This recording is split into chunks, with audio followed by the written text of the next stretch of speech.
सभापती महोदय, मागच्या काळात आपण अंबेजोगाई असेल, संभाजीनगर असेल, या ठिकाणी बनावट औषधांचा पुरवठा झालेला आहे. 2-2 कंपन्या, 2-2 पुरवठादारावर गुन्हा दाखल झाला. पण फक्त गुन्हा दाखल झाला आहे सभापती महोदय. सगळ्या गोळ्या दिल्यानंतर तपास झाला सभापती महोदय. समजा 10,000 रुग्णांना गोळ्या दिल्या, 100-150 उरल्या, नंतर तपास झाला सभापती महोदय. तोपर्यंत सगळ्यांना गोळ्या दिल्या होत्या, औषधी वाटप झालं होतं, सगळं झालं होतं. त्याच्यातून काय झालं मला माहिती नाही.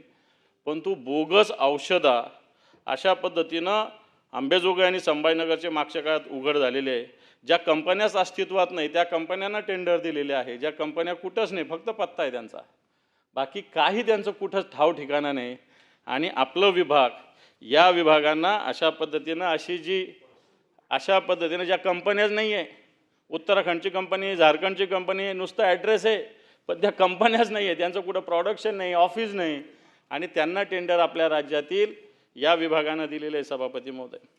आणि म्हणून अशा विषयामध्ये आपण लक्ष देण्याची आवश्यकता आहे सभापती महोदय.